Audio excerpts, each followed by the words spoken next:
Hey man, it's your boy I'm so real TV. Got my boy Trip in the building. Hottest rapper coming up, man. You did. Go ahead and tell the people about yourself, man. I go by the name of Trippazure, that is, from Roanoke, VA. VA in the house, you know what it is. 540 to the day we go. Yeah, and that's what it is. Peace, love, and Trip. All right, man. So we're gonna get right into the questions, man. So pretty much, what inspired you to do music? Well, I mean, like, since I could freaking walk, I've been dancing. So, like, that's kind of, like, rhythm has been in my blood. And I got a musical background. I mean, everybody, like, in my family sing for pretty much, or play church organs and stuff like that. But, I got into, like, the music side. I would say, like, in my early teen years, like, my dad, he had this keyboard in his house. And my older brother, he would mess around on it, make beats or whatever. He started rapping. I was like, man, I could do that too. So from there, I just started rapping, and then like 15, I started taking it serious, and here we are. That's what's up. That's what's up. So who really inspired you to become a rapper? Like to take that transition? Because I know you said your family was more or less into the singing and the church type thing. But what made you kind of take on that rapper mindset and that that flow, that style? I would say really just like, I don't know, cause music for me is like therapeutic. Like, I don't know, like, I don't really like talking to people, but like in my music I can say whatever, and I mean, you like it or you don't. So like, I just use it as a form of, like, I guess you could say therapy, to get out what I gotta like say and stuff like that. Yeah. Okay, that's what's up. That's what's up. Speaking from the heart. So pretty much, what's your style of rap? Like, what do you pretty much say your style of rap is, or your style of choice? I would definitely say it's more on the alternative side, just because, like, it's rap. Of course, at the end of the day, I'm a rapper, but it's not fully full-fledged hip-hop. I mean, I still respect the golden age of hip-hop. No, like, disrespect to that, but that's not me. So I would just have to say alternative, for real. Alternative. So kind of on the touch basis, who do you feel like your style relates to? You know what I'm saying? Like, who do you feel like you can kind of, like, if somebody hear your sound, they'll kind of be like, we know you unique, you got your own Trip style, but you know what I'm saying? Who do you kind of put me in the mind of? Or when I listen to you, who I can, either I can go back to the 80s, 90s, now, like, who do you feel like your style relates to in the game? Now, I would definitely say, like, Kid Cudi. Like, hands down, like, I'm Cudi all day. But if you look at how I perform, I would definitely say, like, I got like a Bob vibe mixed with like some full-fledged rocker, like, that's possessed by freaking music gods when I perform. But nah, like, my music, I definitely say will have a Cudi vibe, just because that's who I listen to a lot. I mean, shout out to Sensei, you know what it is. But yeah, I definitely say I would have a Cudi vibe, but it sucks because although I love Cudi, I'm not trying to be Cudi, so you know how that goes. Exactly, kind of your unique style. So you feel like your favorite rapper is Kid Cudi, and why? I would definitely say Cudi is my favorite rapper, just because, like, he understands, like, me. Like, when I listen to his music, it's like, damn, this is what I want to say, but I don't have the balls to say it just like that. So, it's cool that I can find someone who's trying to understand or who understands where I'm coming from, opposed to, like, feeling like don't nobody really understand, Exactly. I feel you. So, for your fans out there, you know what I'm saying, you coming up in the rap game. For your fans, what message can you deliver to them? Like, what's the promises you can make? You know what I'm saying? Some people get in the rap game, and before the rap game, they're like, yo, I'm gonna do this for my city, I'm bringing this on the map. And then when they get the money, when they get the cars, the girls, and all this, they forget about their hometown. So what do you feel like you can give back to your fans, and let them know that you ain't forgot about it?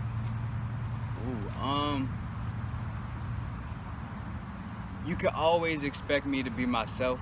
Like, it's never gonna be, dang, is that him, or is that just like somebody telling him to do that? Everything I will do and going to do, have done, is always me.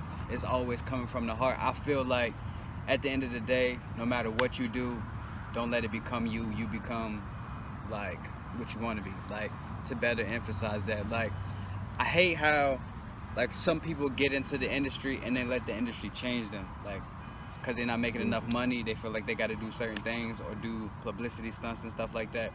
So I mean, you can always expect me to be myself. Okay, it's Richard. So what kind of love do you get from people now that you've been performing and, you know what I'm saying, been at different venues, been at different spots, you know what I'm saying, people showing you love, you know what I'm saying, what do you get from the people now? It's weird because like when I first started doing this, like it was only like I was doing like high school shows because I was still in school. I was doing high school shows and talent shows, so it was always like, you know, teenagers, like because I was a teenager. It was teenagers like, oh man, yeah, this. And now it's adults and like teenagers and kids showing me love. So it's diverse now, and it's like it's beautiful because it's showing me that what I'm doing can connect to the world, which I'm trying to change anyway. Exactly. So it's dope that like I'm touching different age groups. So like the love is very diverse. I ain't got nothing too crazy like panties thrown on stage or nothing like that yet. But nah, the love is dope. Like I will say it's very like eye-opening. Like people be like, oh man, I won't let this change me. It can't get to you. I ain't even gonna flex. Cause sometimes I'm like, oh, okay, that's how you feel about the kill. Ooh, all right. But then I'm like, wait, like don't forget who you are and stuff like that. So but the love is dope. I will say the love is dope, and it's dope. I ain't even gonna flex. It's dope.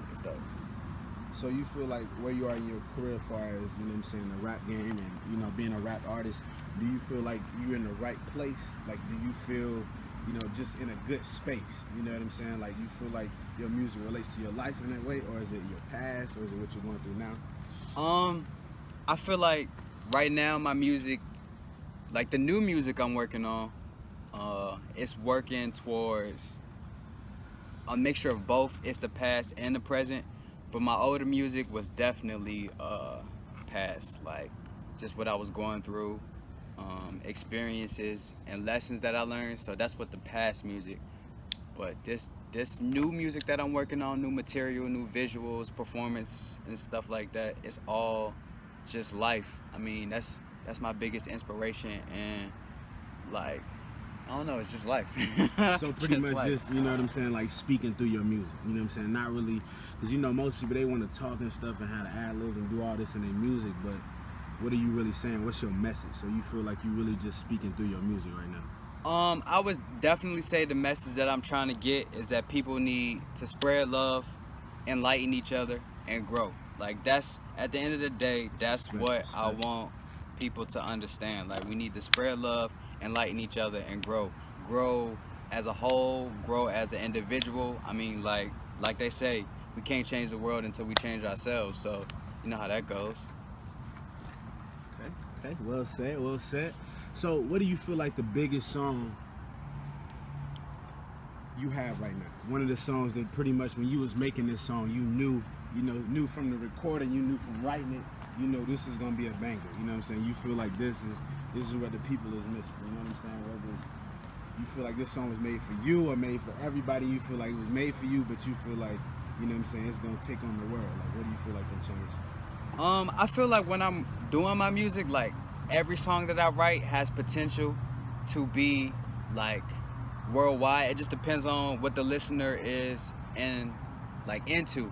Cause I mean, if somebody's writing something from the heart, anybody can relate to it because we all feel the same emotions. So somebody could be talking about a girl, but to you, the girl could be replaced with money, or the girl could be replaced with drugs. I mean, at the end of the day, we all feel the same emotions, and that's what I go off anyway. I go off of like energy and vibes and stuff.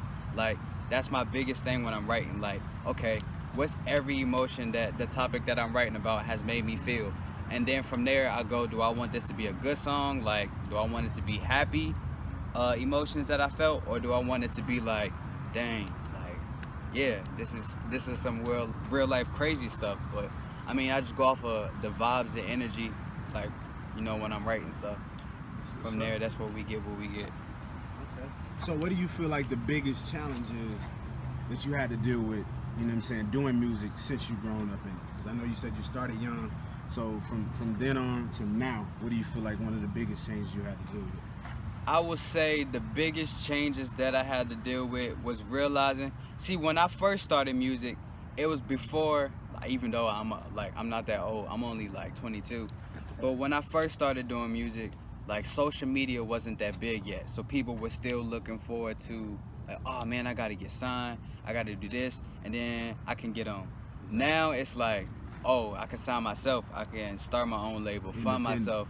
So I would definitely say the biggest thing that I had to deal with was going from, okay, now I don't have to get a label, I could do it myself. So now I gotta work twice as hard, because I mean, a label could come to you and be like, yo, we could give you this money. If you're not smart, I mean, you can turn it to a tax write-off. And then you stuck in a contract. But no, I would definitely say the biggest responsibility that's placed on me now is understanding that if I truly want this thing to happen the way I want it to happen, it's fully on me, to be honest. It's fully on me. So you pretty much like you pretty much control your destiny at this point. Yeah, pretty much. Pretty much. So pretty much, what's your plan once you get big? You know what I'm saying? Once you get to that point, you know what I'm saying, of not really getting comfortable, because you never should be comfortable in anything you're doing. But what do you feel like? What's your plan once you get to that level of success, where you're changing lives and you do get the panties thrown on stage and different things like that? To be honest, like, I think about it, but I haven't thought that far. Like, I'm so focused in right now. Exactly. So, like, when it comes to people like, oh, where you see yourself 5 years from now? I'm like, I don't know. Like, of course, I'm going to still be doing this because this is what I love to do. But when it comes to, like, where do I see myself with this? I've never had the success that's on its way. So I don't know how it's going to make me act. I mean, I could say I'm going to still be myself because I'm going to still be myself. But who's to say, like, I won't change doing certain things that I do? I mean, so when it comes to how this success gonna make me act, I'ma still be myself, but I can't speak on it yet. Just keeping it real, keeping it real. So pretty much we about to wrap it up, man. We got my man Tripp in the building, man. Go ahead and shout out your Instagram, your Snapchats, anything you want to show mad love to. Anybody you want to show love, anybody you want to shout out, go ahead. Okay. You can follow me on all social media at Trippazure, Trippazure. It's the same thing on all social media. I want to give a shout out to the bros, Lido, Siri, Springs, Scholar, Rock, Vince, you know, all the boys back home, Cam, Gotti God. Shout out to the boy Daryl. Damn, I got too many friends. Hold up. I don't got too many friends. I got brothers, because if you my friend, you my brother. But yeah, shout out to Mr. Merck, you know, everybody that's doing music back home. Shout out to Slick Jones. This is that boy's birthday today. Shout out to Ma Dukes for believing in me. You know how that go. Yeah, just shout out to everybody who's giving me love and support. Like, that's what's up. Like, that really means a lot. Stay tuned. We got some things happening, folks. We got some things happening. All right, man. This your man Tripp. This I'm So Real TV, man, and we out. You take your love up, what's up?